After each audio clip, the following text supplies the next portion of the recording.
Sure.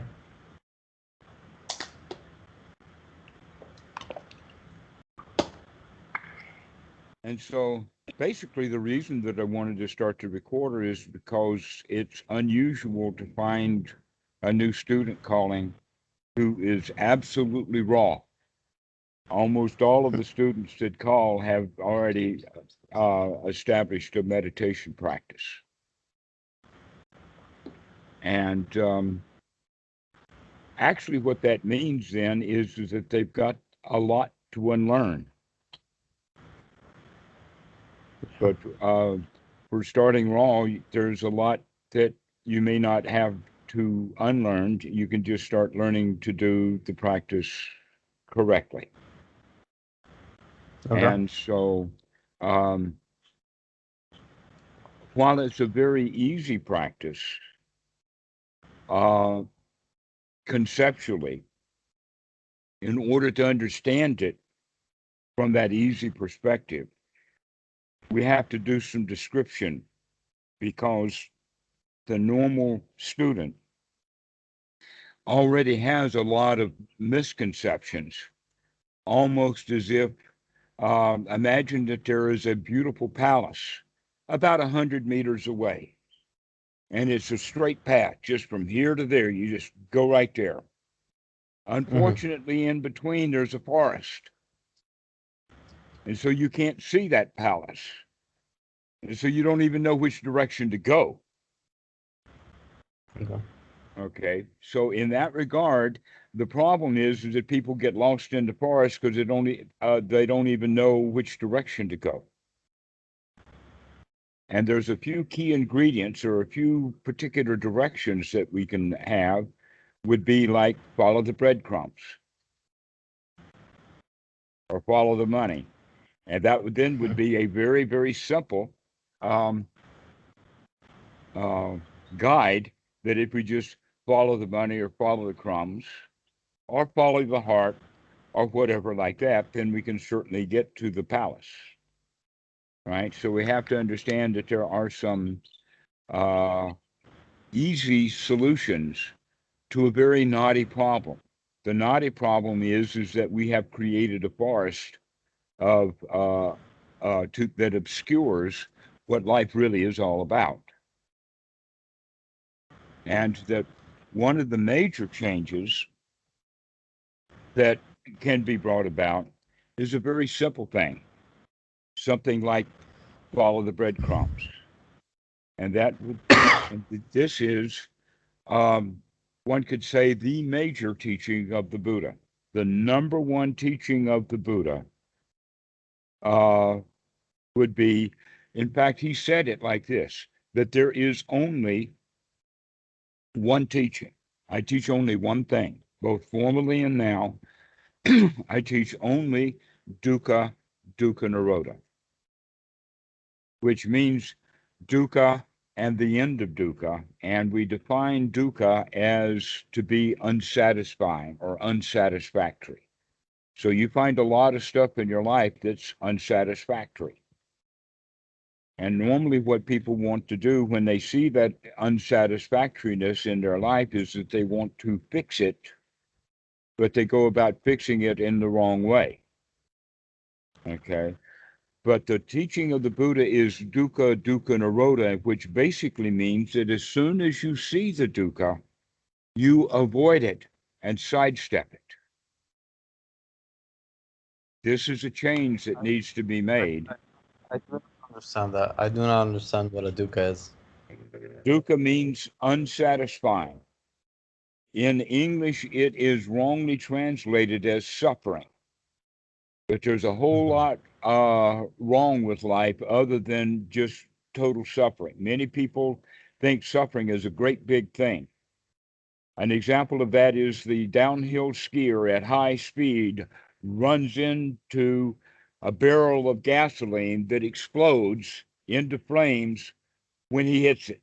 And now he is laid up in the hospital with every broken bone and also in a cast, so he can't scratch, right? Pain, pain, pain, pain, pain. That's how we think of Duke as suffering.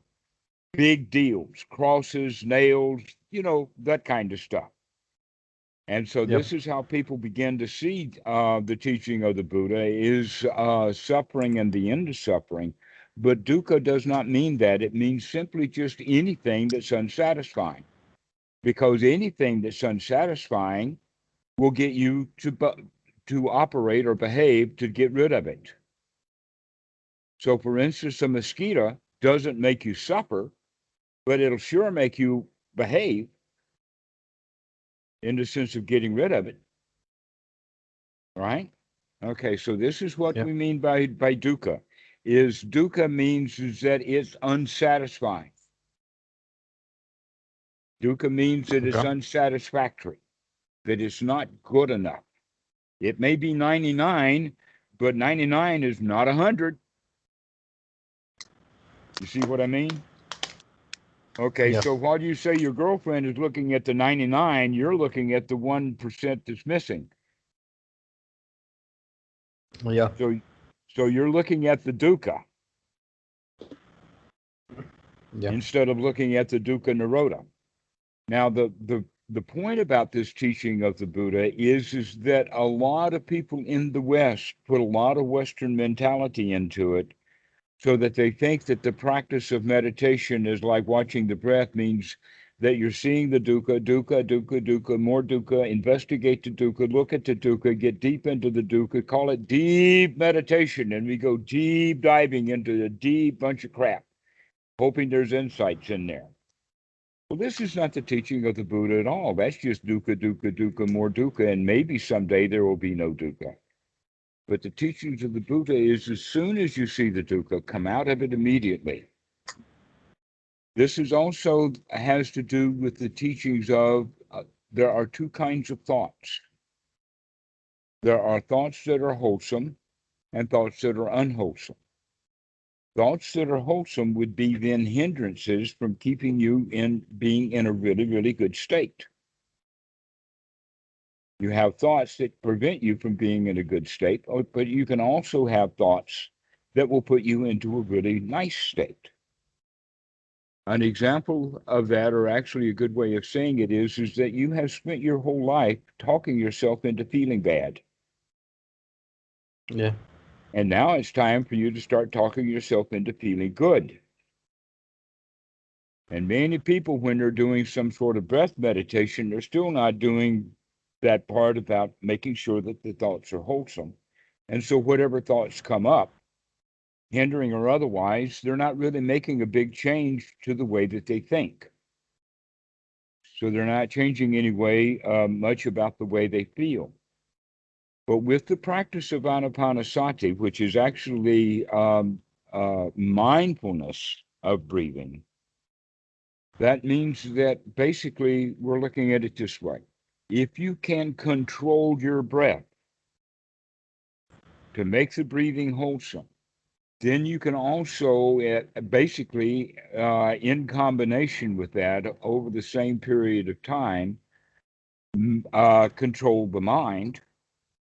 If you can control the breath, you can control the mind. And if you can control the mind, you can control the breath. If Yeah. you can control the mind and control the breathing, that means that now you've developed enough skills to where you can begin to control the way you feel. And if you can control the way you feel, you've got everything you need. You feel the way you want to feel. Ray, if you could feel the way you wanted to feel, how would you feel? Good. Okay, well, why don't you feel that way? And there's always there's always a sense that something's missing. Right. So what you basically do is you talk yourself out of feeling good. Yeah. But just a moment ago, you talked yourself into feeling good. You can say, yeah, I can feel any way I want to. And then you say, well, wait a Yeah. minute, I can't do that yet. I got to wait until this piece is missing. And then I can feel good once I get that. You've been looking for that missing piece your whole life and it's never found. Yeah. So why don't you give yourself permission to feel good without that missing piece?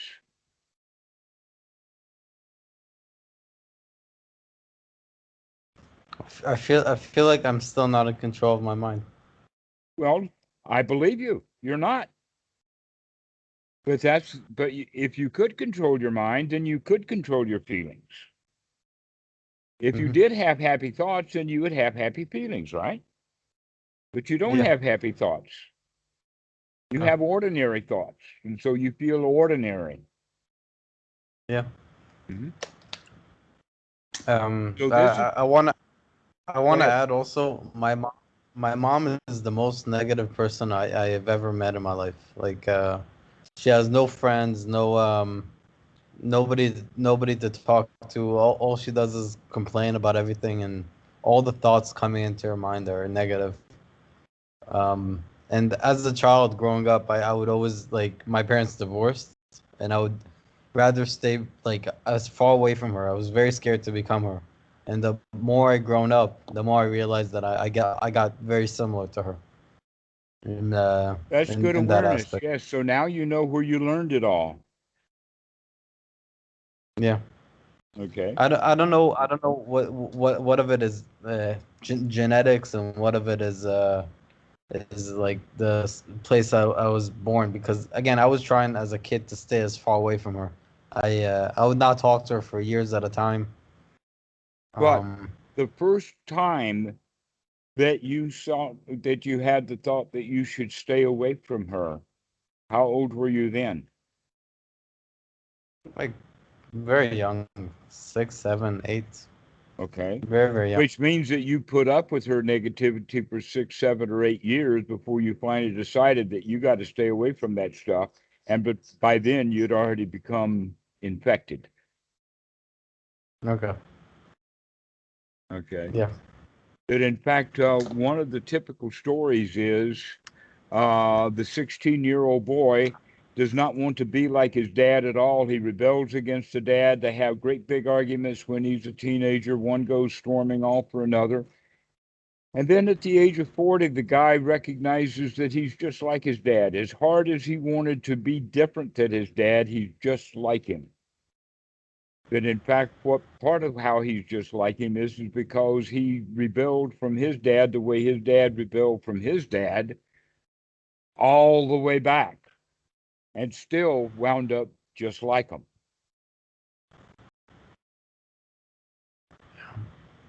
Okay, so now that you've been able to at least put together, and you did that pretty young, you put together that all that negativity that you got from your mom, but you still got it. You're still infected. Yeah. Just because you know who infected you doesn't necessarily mean that you're going to be infection free.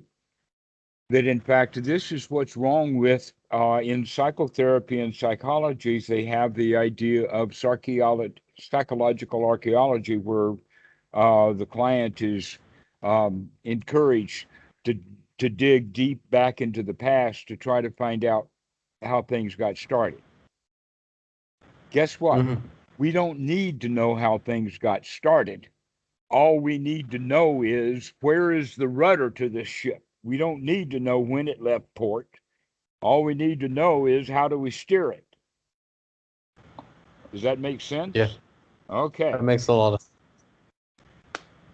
Well, you see that a lot of people are very, very worried about how things got started. Like the Big Bang Theory. I mean, look how many people argue over that. Guess what? Yeah. It doesn't matter how things got started. What matters is, here we are. Yeah. But it's good that you do know that that stuff got started with your mom, but you can also recognize that you can change it.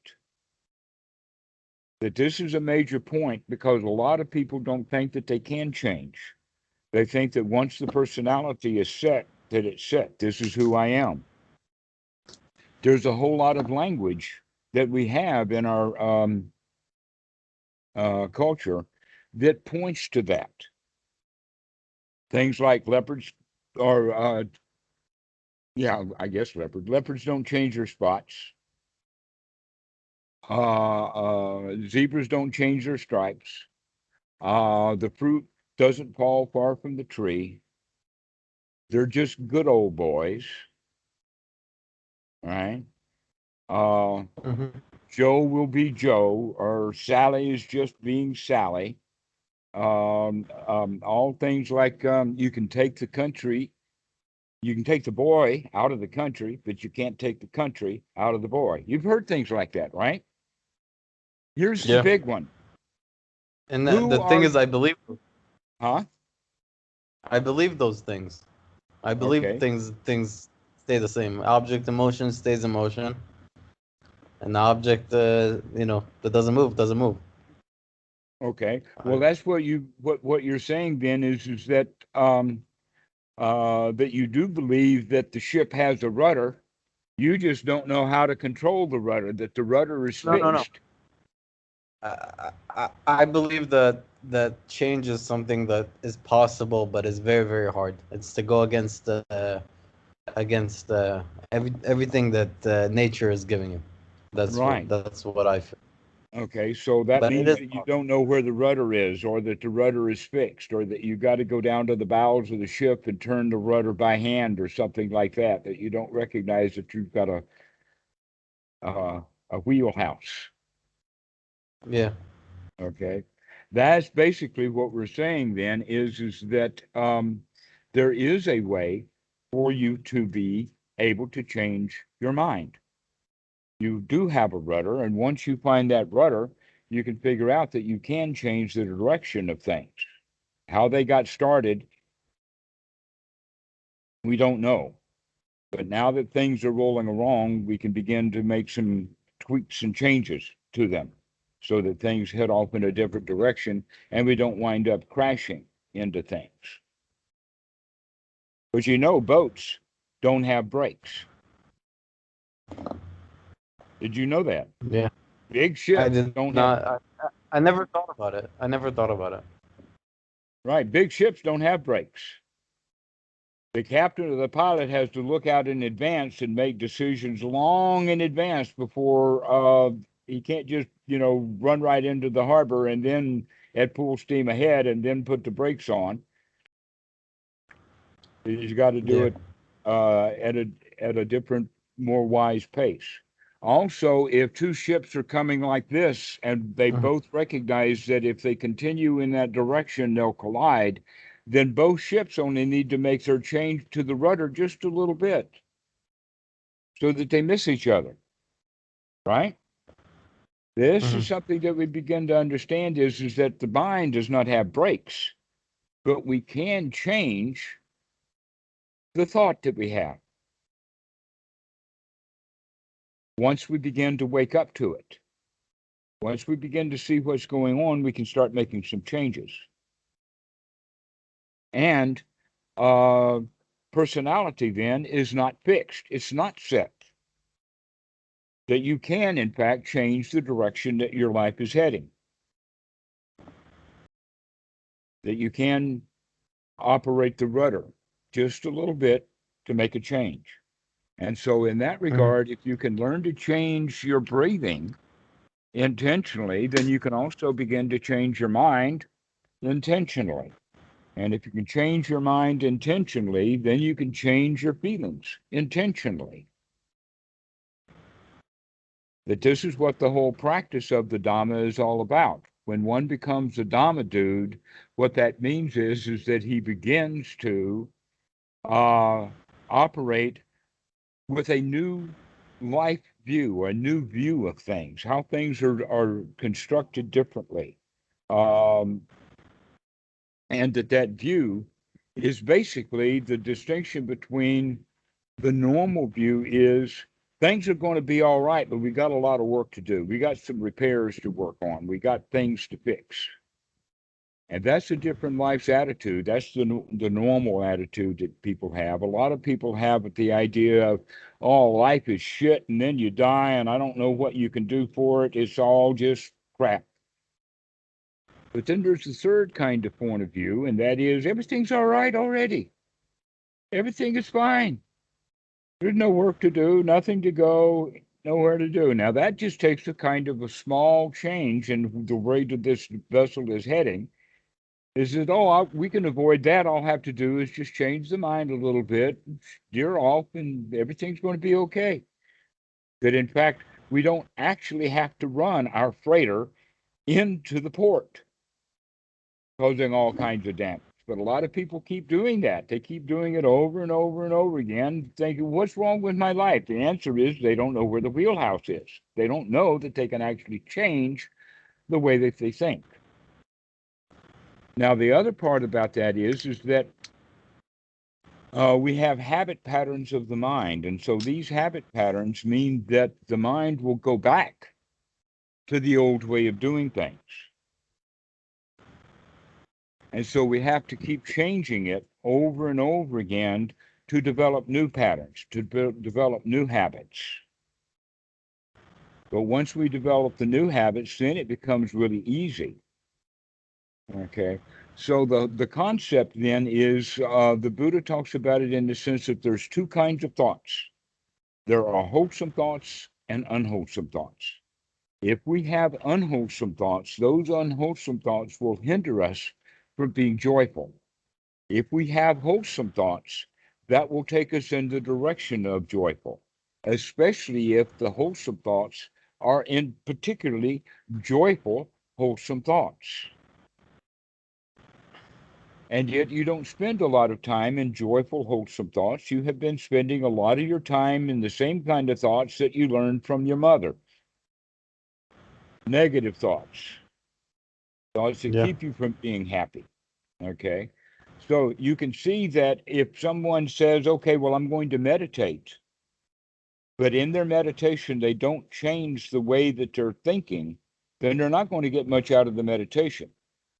But if their meditation actually changes the way that they think from having a negative attitude to a positive attitude, and that goes big time in the sense that we normally start out as victims in our personality or in our worldview. The worldview is that the world is a dangerous place. You got to fight, you got to work. You don't work, you don't eat. These are the kinds of things. In other words, there's tough goings ahead. This is the normal way of looking at one's life, and that our society supports that. But a new way of thinking is that, hey, everything is great.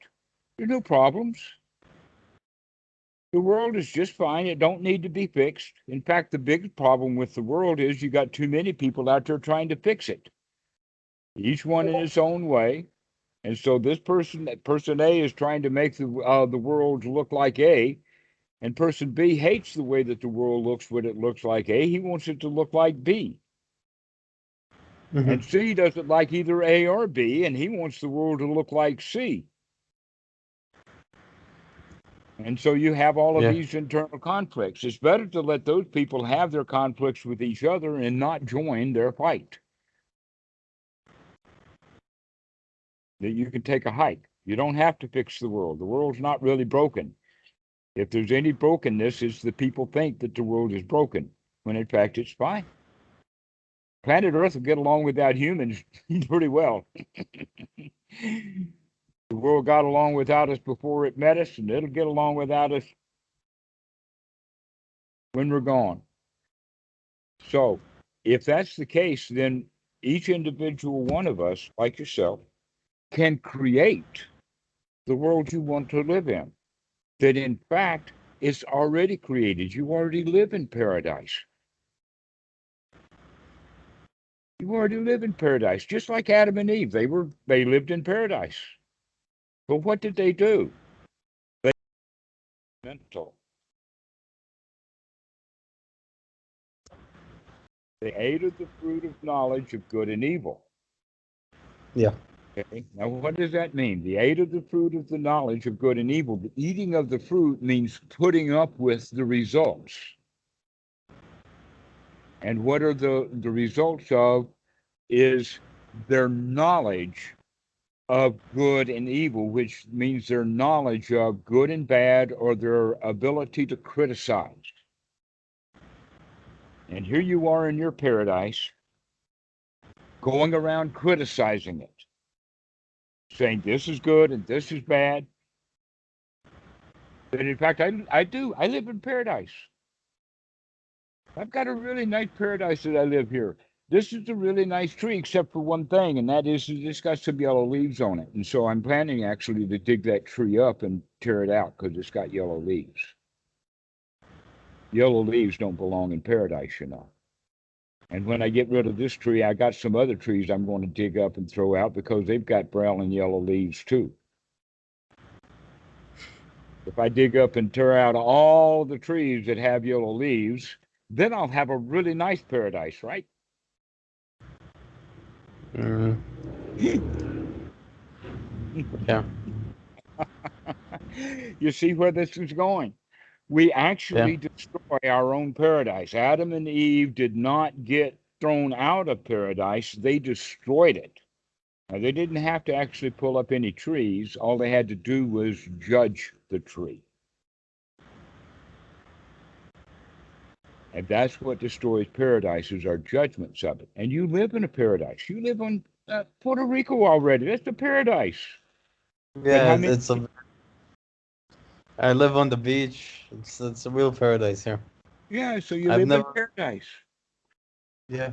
And here you are trashing the place with your own mind. Yeah. And it's funny because I always look at the negative things about the place. I all I do is complain about this place like 90% of the time. Mm-hmm. Well, Well, if you're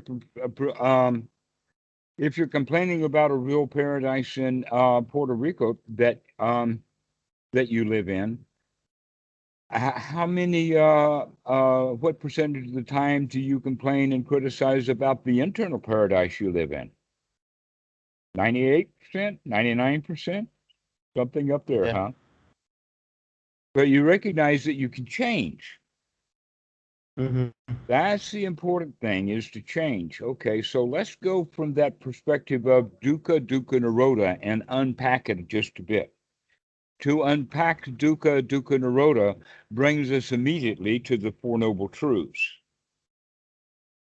The first noble truth is to recognize that there is dukkha. That does not mean that life is dukkha. A lot of people will think that the first noble truth is the Buddha says that life is dukkha. Life is just life. Life is like the paradise. Dukkha is not life itself. Dukkha is what people do with their life. That a lot of folks think that, in fact, that they are broken and that they need help and that they can get some help someplace else. Only the problem is that the real job that needs to be done can only be done inside. The example of that is that if a piano student goes to the piano teacher for the lesson and the child is making a mistake while he's playing the piano, the teacher can hear that mistake and to help the child correct it, right? Hmm. But if the child is just sitting there thinking and they're thinking of wrong thought, then who can help them? We cannot read the minds of other people, which means that you're not going to find someone who can go into your brain and make repairs, that you're going to have to do that yourself. This is actually the second noble truth. The second noble truth is called the cause of suffering. The cause of suffering is what we do. Most people think that the cause of suffering is because of circumstances or because God did it. That I suffered because of the tsunami. In 2004, in December 2004, there was a huge tsunami out in the Andaman Sea. And that tsunami hit all the places around. The place that I know about is Phuket. But now there's a video on YouTube about the animal trainers, the elephant trainers, what happened was is that the day before the tsunami hit Phuket, the animals, the elephants became very, very restless, started pulling on their chains and screaming and a lot of stuff like that. And the trainers knew that something was going on. So what they did was is that they unchained their animals, and some of them climbed on top of the backs and others followed along, but they wanted to see what the elephants were going to. And the elephants went up into the mountains as a herd. The whole herd went up there. The animal trainers let them go. They knew what was they knew at least enough to know that the animals knew what they were doing. And then the tsunami hit, and all the people on the beach were, had to deal with the tsunami. Okay.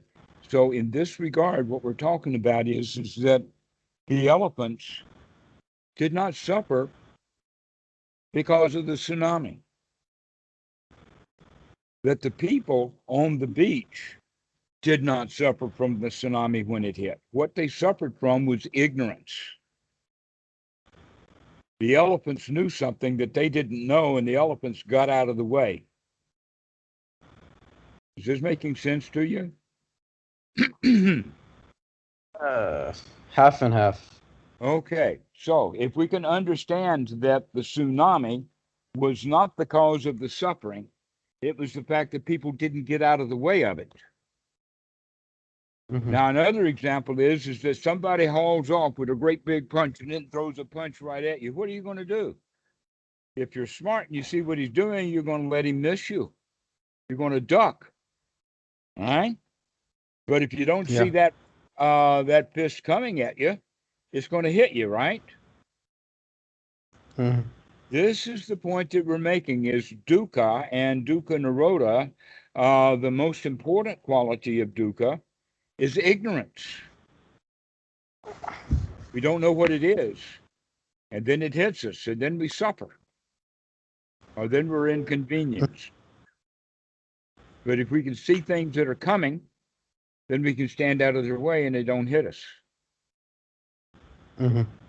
This is the major teaching of the Buddha for the second noble truth is ignorance is the cause of the suffering. And that we ignorantly want things that we don't have. Ignorantly wanting something that we don't have means that I want it and I don't get it, and I want it and I don't get it, and I want it and I don't get it, and soon I get myself into a state of wanting something and I don't even sure what it is that I want. I just want. And we don't recognize that that state of wanting is unsatisfying. If we can get ourselves into a state to where we don't want anything, then we're good to go. This is where wisdom comes in, is when we wise up to the fact that we want things that we don't have. And when we can see that we want things that we don't have, we can do one of two things about it. We can continue to want it and don't have it, or we can stop wanting it and be happy. I always looked at it as like because I did hear about that before, about the point of Eastern philosophy is the the problem is the want, not the not having whatever you want. The problem is the source. I heard about it before, but I've never been a materialistic person. I always just wanted what I needed. I never You're wanted thinking more of than that. material possessions, but I'm not. I'm Yeah, not that and thinking of. that's where the nuance comes into my mind, and I'm starting to get it. Well, there are four modes of clinging. And one of the four modes of clinging is materialism. And that's the one that you're thinking of. That you're not What are clinging. what are the other four? The other three? Well, one of them is clinging to the way things ought to be.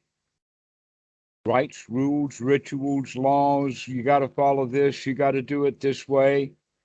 That's one of them. This is actually one of the most important one. The Buddha calls this Sila Bhatta Paramasa. I know that's a Pali word. We'll talk about it later. Sila Bhatta Paramasa means that when we're kids, we learn things in the sense of going along to get along. We're told to do things and we do what we're told to do, as if that's what we're supposed to do. We grow up with a whole long list of supposed tos. The world is supposed to be like this. When the worker works for his wages, he's supposed to be paid, right? So all Yeah. of these supposed tos we cling to, and when anything doesn't fit with these supposed tos, that's the source of dukkha.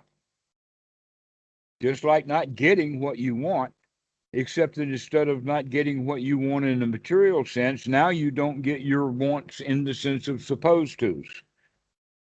Hmm. The child is supposed to answer her daddy like this, and when she doesn't answer him like that, then his supposed tos get in his way of the relationship between he and his daughter. So that's the second way. It's a really big one. It's It even is. bigger than materialism. It's But huge. there are many I people see who how. get into Sorry, material. Go ahead. sorry, it's crazy. It's crazy how big it is. The second one. Hmm. Right. So um, we get into uh, relationships with the understanding about how things ought to be or how they should go.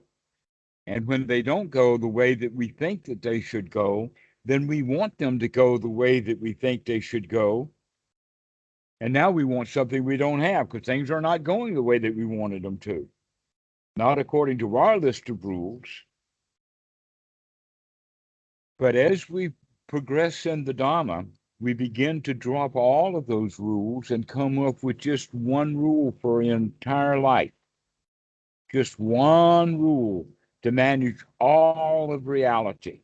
And what is that one rule? Dukkha dukkha nirodha. That's the only rule we What have. Again, to what is see when dukkha? dukkha dukkha nirodha is the only rule that we need. In other words, when we see that things are unsatisfying, we begin to avoid them. We come out Hmm. of the dukkha by avoiding the dukkha. Just step aside. That's how Yeah. we do it. Is we don't have to fix it. We don't have to fix the girl because she's not talking to her dad correctly. It's the dad who needs to fix his ought tos. Okay, so that's the second one. The third mode of clinging is attachments to identifications.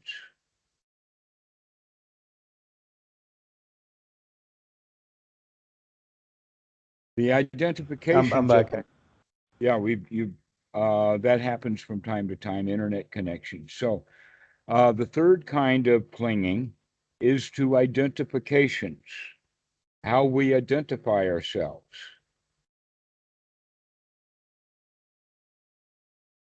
How do we identify ourselves? In the sense of one way that people do identifications is by identifying with what kind of job they have. So they identify as a lawyer, they identify as a doctor, they identify as a computer guru, they identify as this, that, or the other thing. But we also have a many different ways of identifying. We identify with a political party. I'm a this or a that. We identify with nations. I'm a citizen of this country. I'm a patriot of this country or that. And so, how we identify with organizations and bigger things like religions, um, basically, you could say that anything that has a symbol, a banner, an icon, or an avatar, anything that has any kind of symbolic to it is something that we would want to put down.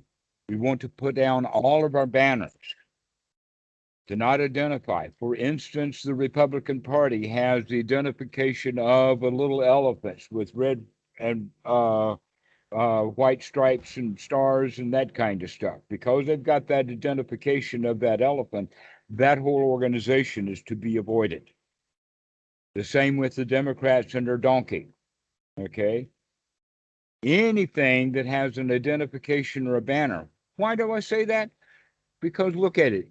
If you identify with a political party and that political party has a good day, then you'll have a good day. If that political party has a bad day, then you're going to have a bad day. Well, guess what? At every election, some wins and some loses on both sides.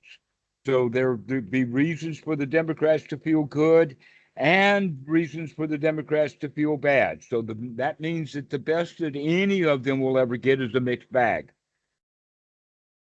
The best you can hope for by identifying with any organization of any description is a mixed bag of dukkha, Mm-hmm. unwholesome mixed with wholesome. That's the whole way of it. So if we identify with it, whether it's identifying with the local church or the local street gang, or identify as I am a human in the sense of I'm not an alien, because that's the recent scare that they have now is they UFOs are back, flying saucers are here, people are getting all freaked out about it. Why do they do that? Is because they're identifying I'm human and that is outside, it's something else. That in fact that's the whole quality of this kind of clinging that we do. And we can see that, in fact, this is instinctual. You had one time earlier in our conversation saying that you don't know what's the difference between how we were born versus our learned behavior. This is where we begin to understand that there are instincts, and one of the instincts is the territorial instinct, along with the nesting instinct. These two instincts work together, but they're in conflict with each other. In fact, we've just been talking about both of them. The attachments to the way that things are supposed to be, that is, in fact, the herding instinct or the nesting instinct, in the sense that if you are part of the herd, then it's safer than if you're on the edge of the herd or outside the herd. So we operate from a herding instinct. We have the idea that we should do this together. This leaves us in the position of going along to get along. And so this nesting instinct, this attachments to rites, rules, rituals, and the way things that should be, it winds us putting us in a very lowly state that can be considered an animal, like a draft animal. When in Indian literature, when they talk about an animal state, a lot of people have the idea of a worm or an insect or something. But really, the right way to look at it is an animal that's a draft animal. We go along to get along. We do what we're told to do. This is because, why? Because we're actually following the rules. And so this territorial instinct and the nesting instinct work together in the sense of inside the nest, those who follow my rules and do things my way are like me. They're part of my herd, they're part of my crowd, they're part of my tribe. And those people who do not follow my rules, who do not do the way things that I do, they're the other. They're outsiders. They're immigrants. They're aliens. And they are to be feared. And so we identify with this group and we join that herd and we take up that banner because our banner is making us part of this herd, and being in that herd is safer than being outside. These are instinctual feelings that we have that's deep inside, part of our instinctual nature, and that these things then are being manipulated by people who know how, and the word that is used to do this manipulation of people's emotional states is called propaganda. We also have another word for it, a more modern word called media or news, where they are actually trying to get you to feel some way or another. In other words, if the Republicans can get all of their people angry and upset and confused and in a state of agitation about immigrants, then all of those people will go vote for the Republicans. So the Republicans actually operate with fear. They try to make people afraid, try to make people upset and angry. And if you can get people upset and angry and afraid, you can get them to vote. And they vote ignorantly because they don't know that they're being manipulated. Once you recognize that you're being manipulated by these political parties, you don't want much of anything to do with them anymore. Because what they're trying to do is manipulate into feeling bad enough to do what they want you to do, which is going along to get along. This is the manipulations of the society for everyone manipulating our instincts. So, if you continue to let them do that, then you will continue to operate in that draft animal stage, wanting to be part of the herd, going along to getting along. And when you recognize that, hey, doing that is painful. So basically, we begin to understand that a lot of what we've been doing, we were doing because we get a certain amount of gratification. We hold beliefs because it helps us to fit in with the group and get other advantages. But when we recognize that it's not just the gratification, but there's also dangers, and we begin to wake up to those dangers. And when we see that there are dangers in the gratifications, now we can begin to plot our escape. Before, we were trapped in that gratification. We were trapped by the gratification. Once we can see that these things are in fact dangerous, then we can escape from that gratification. An example of that is having thoughts about, I hate my Aunt Susie. Oh, I hate that woman. I really love to hate that woman. But when I recognize, hey, it's really dangerous to get yourself worked up into that state of hate. And there's really nothing wrong with her anyway. In fact, the worst thing about her is what I don't like about her. And if I'd stop hating her, I would be better off. And when we begin to recognize that we'd be better off, we don't hate anybody. But that hatred actually comes out of the territorial instinct. Why? Because they're not like us. They don't follow our rules. Aunt Susie doesn't behave the way I want her to behave. I've got rules, you know. And when she doesn't follow my rules, I feel bad. So it's not necessarily just about materialism. We feel bad for all kinds of reasons, including the fact that other people don't do the things that we want them to do. And also, other people are trying to control our behavior by manipulating our instincts. But when we're wise to that, our instincts are not necessarily so manageable. In other words, we are ignorant to the fact that we operate instinctually.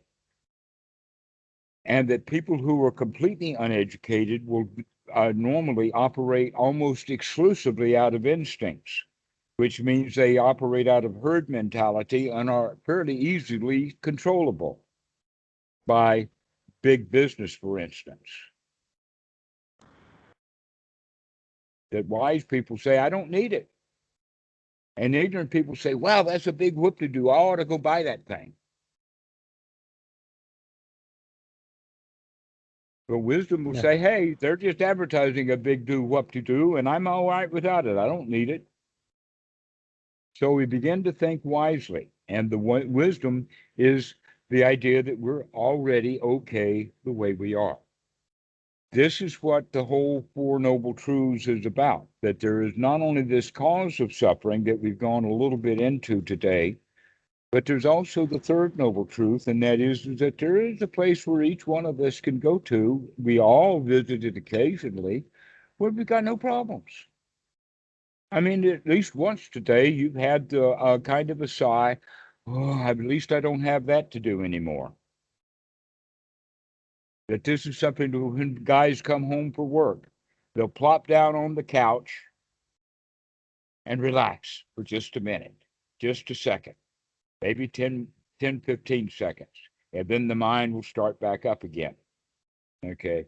But we need to find ways of relaxing to get ourselves into a state of relaxation so that everything right now is okay. No work to do, nothing to place to go. I'm home finally.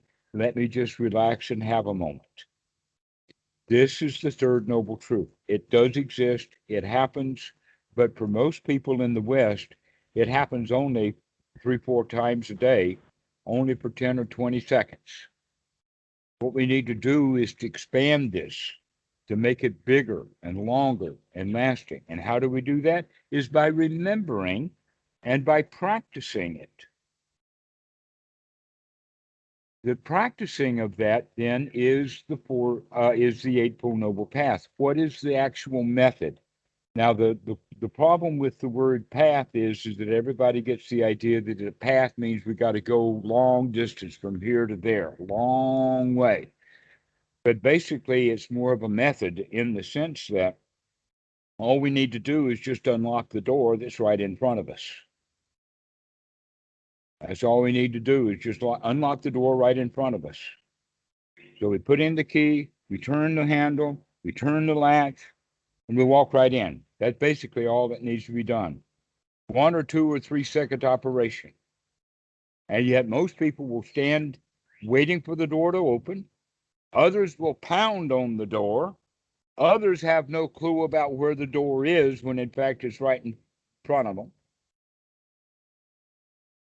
And the real point is that no, it's really easy to open if you got the right skills, you got the right tools. So Eightfold Noble Path is not necessarily the right path in the sense of a long distance to go, but it's something that we can do right now, right in this very moment. And we practice it over and over and over again. How can you get yourself into a state of relaxation immediately and then maintain it for a little while? This is what the real practice is all about, is having the skills to just take a deep breath and relax. Because you already know how to do that. You just don't do it very often because you don't remember to do it very often. So that's the very first skill to learn, is the skill to remember to do this. And it can be practiced. This is actually what we mean when people talk about meditation. They're actually talking about sati, or the waking up process, to actually wake up to watch the breath. Because when we're not watching the breath, we're not woken up, we're just letting the mind wander wherever it does, living our normal lives. We're not much paying attention to anything. And that's why we keep having so many accidents. It's called keep running into things because we're not watching where we're going. And why are we not watching where we're going? Is because we forget to watch where we're going because we're too busy thinking about the past. Or another way of thinking about it is the reason why people keep running into things in front of them is because they keep looking in the rearview mirror. They're not looking at what's in front of them. They're looking, or what's happening now. They're looking at what's happened in the past. And we spend a lot of time thinking about things that have already happened. And so we need to start making that change from thinking about the past, thinking about unwholesome thoughts, and start thinking wholesome thoughts. And the brace to do that is to remember to do that. Now, once we do that, once we start to look at what we're thinking, we have to take on the right effort then to change it. This is the place where most people in meditation make the huge mistake because they're not warned about it. And so people will wind up being great, wonderful meditation teachers with lots and lots of books and huge amounts of money, but they don't teach the students the number one thing the students need to know because they didn't learn it themselves. And this is the issue about right effort, that once you inspect the mind to see what is there is unwholesome, we have to take the effort to change it from unwholesome to wholesome thought. This is the number one thing then, is the right effort and right sati. And in order to change it from an unwholesome thought to a wholesome thought, we have to recognize what is wholesome and what is not wholesome. So this is one's right view. One's right view is to know what is wholesome and not wholesome. And by doing so, it's a skill to be developed, because over time, what we thought was wholesome now looks unwholesome. And so we don't do that anymore. And yet, in the beginning, we think that everything is okay, no problem, because we're not inspecting it very closely. So one's right effort then is in two ways. One is to change our overall viewpoint of things from unwholesome to wholesome, but we do that every moment that we remember by changing the thought that we have from an unwholesome thought to the wholesome thought. So we start looking at our thoughts to see what kind of thought this is and what it can be. Now, basically, we can say in the beginning, well, what's a wholesome and what's an unwholesome thought? For the beginning student, the easy way to talk about that is that if it is right here, right now, and rightly joyful, it's a wholesome thought. And if it's about a person someplace else, not here, in the past, in the future, a plan, a job, something that you're not doing right now, then that would be unwholesome. And so we want to start thinking about what's happening right now. What's happening in this present moment? Well, one of the things that's happening, obviously, in this present moment is your breathing. So we could take a deep, long breath, a deep, happy breath. Especially in the sense of thinking about having some work to do. Let us say that you walk out onto your porch, you walk out on the beach, and you see something really ugly over there, and you give yourself the idea, oh, I've got to go fix that. And then you start thinking about, well, I got to go to the store and buy this tool and that tool and get this work together and all of that so that I can fix it. And while you're doing that, you're not actually fixing it, are you? So in a way, thinking about that, and every time that you look out your door or out your window or whatever, and you see that thing that needs to be fixed, you plan another plan. I got to go fix that. I got to go do that. That's the normal way of thinking. Now the new way of thinking is to say, guess what? Right now, I'm not going to fix it. Because right now I'm not going to fix it, that means right now I don't have to think about fixing it. Right now I can enjoy the fact that there it is, unfixed, and that's okay. There it is, whatever it is that I wanted to fix, I'm not fixing it right now, so I might as well enjoy the fact that there it is right now, unfixed. And so we're not actually fixing what is out there. What we're actually fixing is the mind. That whatever it is out there, it's okay. I don't have to fix it right now because I wasn't going to go fix it right now anyway. I was just burning my mind about fixing it. That's what we have to look at, is the distinction between actually going and doing the work and doing it joyfully, rather than thinking about the work that has to be done unjoyfully. Mm-hmm. One of them is the victim. The victim is the one who sees all the work that needs to be done and feeling bad about all the work that needs to be done. And the champion feels differently because he says, man, I'm the champion here and I'll fix that when I want to fix it. And right now, I don't want to fix it. Therefore, right now, it ain't broken.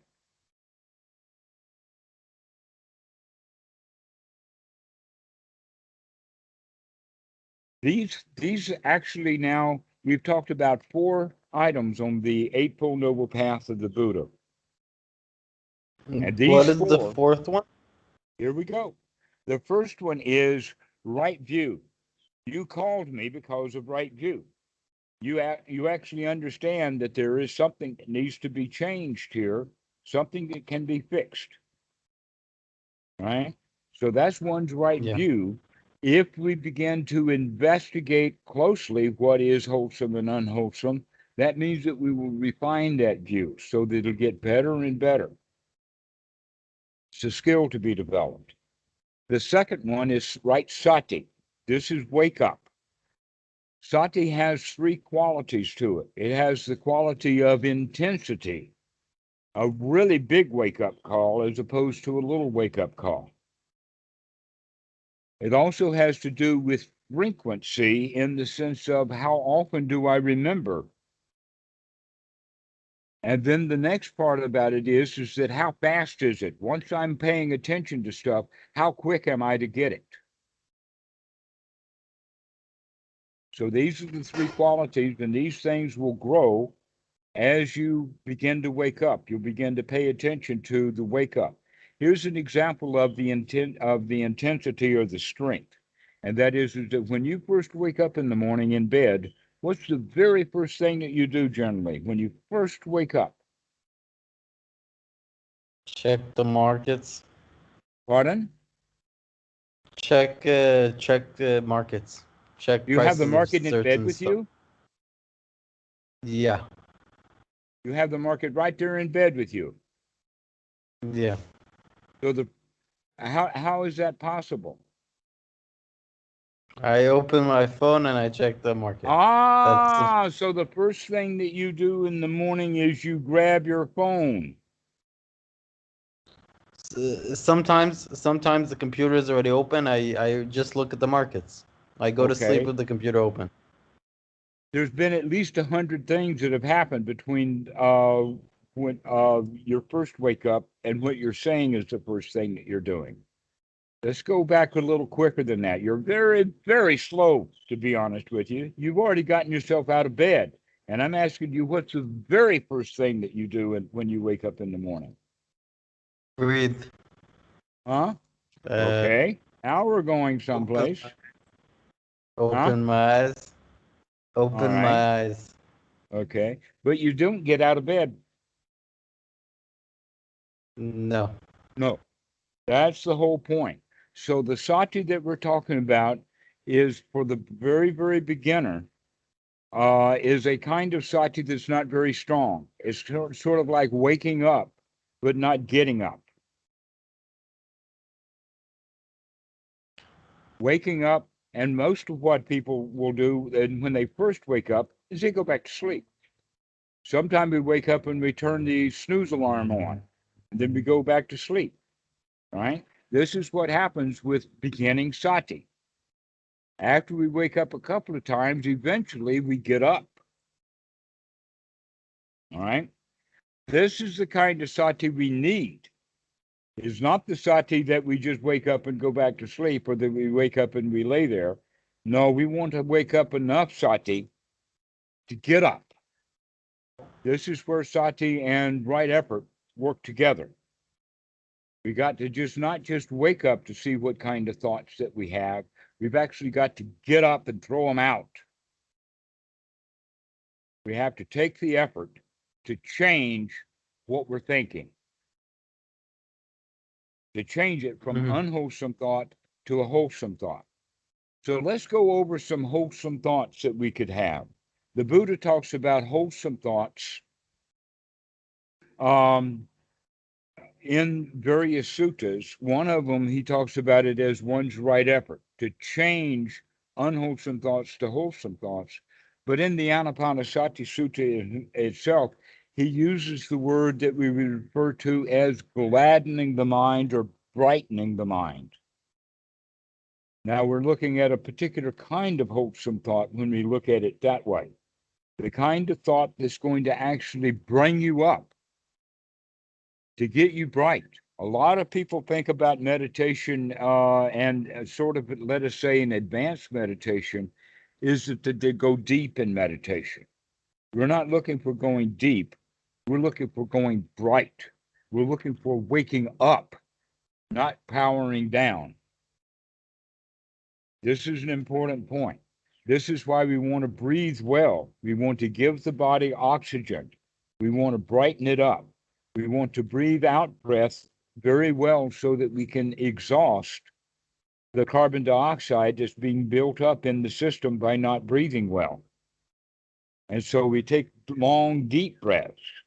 But in doing so, also, we're not just stopping the mind, we're also continuing to talk But the kind of thoughts that we have will be thoughts that are gladdening the mind, like, wow, this is a really nice breath. Or something like, as I breathe in joy.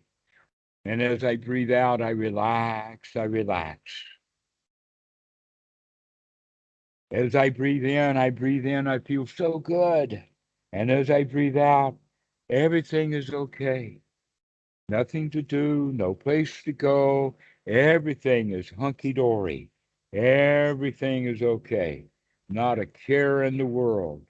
And these are the kind of thoughts that we need to have to brighten the mind, to gladden the mind, that we're capable. We could do anything.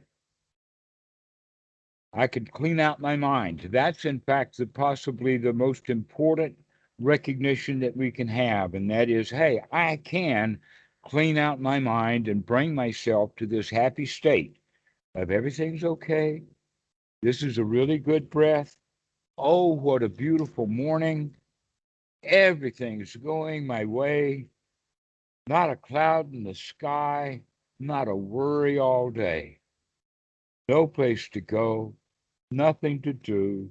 The spring comes and the grass grows by itself. So this is the kind of new attitude that we're generating. The attitude that, hey, man, we've got this wired. Everything is all right. Whatever that junk was out in the yard that needs to be fixed, there it is, and that's okay. And I don't need to fix it right now. Not today. Okay. This is how we begin to practice, okay, these four things. And we do it with anapanasati, but the sati part is to remember that this is a long, deep in-breath, and to remember that this is a long, deep out-breath, so that we're bringing up sati often. Once on an in-breath, once on an out-breath. We bring up sati to gladden the mind, to remember that everything is okay, everything is fine. Remember to talk ourselves into feeling good. You've spent your whole life, you've learned it from your mother. You learned how to make yourself feel bad by talking yourself into feeling bad. Now it's time to talk yourself into feeling good. Okay. This is the way we practice. Now, a lot of I'm people ready think that meditation is to sit down for an hour or so and practice really intensely. But the better thing to do is to plan on doing that hour about 6 times a day for 10 minutes. Just to sit and say, okay, for the next 10 minutes, I'm going to get myself into a really marvelous state. And you start putting yourself into a really nice state 6 times a day, and pretty soon you begin to start filling in the gaps. So this is how we begin to practice, is to remember we've got to change the mind. We've got to gladden the mind to get it out of its misery and to get it into a really happy state. And the way that we do that is recognizing everything's already okay. Everything is fine. No worries, no problems. We need to keep practicing that, because if you don't practice, all the bad things will start coming back. Oh, I got to fix this. Oh, I got to do that. Oh, I got to go over there. Oh, mom was right. The world is terrible, and I got so much work to do. But those are the normal thoughts that we have. And so you're in the habit of having those thoughts. And so we have to remember, sati, to remember, everything's okay. I don't have anything to worry about. Nothing to do, no place to go. Everything is hunky-dory. So about 6 times a day for about 10 minutes. You can do it when you first wake up. You don't even have to get out of bed. The first thing you do when you wake up in the morning, instead of checking the stock, check the real stock.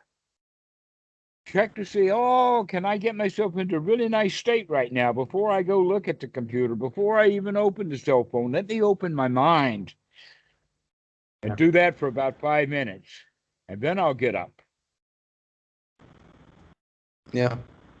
Then when you go Man, crawl in bed at night, before you go to bed saying, oh, I've got to get up, I got so much work to do tomorrow, the other kind of thoughts to have is, oh, I got no place to go and nothing to do. I could just lay here in bed, just enjoy myself. Nobody's going to bother me, and I'm not going to bother me for the next 8 hours. I got no place to go and nothing to do. And everything is hunky dory. Everything is just fine. And so we practice that way too. And then several times during the day, we keep remembering everything's fine. Everything is beautiful. Everything is so joyful. I do have a paradise here, you know. This is paradise. Why don't I see it that way? Why do I have to keep saying that my paradise is broken? And there's no problem. I live on the beach, you know.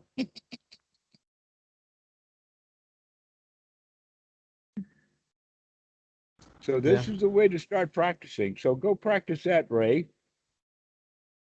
Do that I for a will. couple of days and then call me again and we'll continue on with our discussions.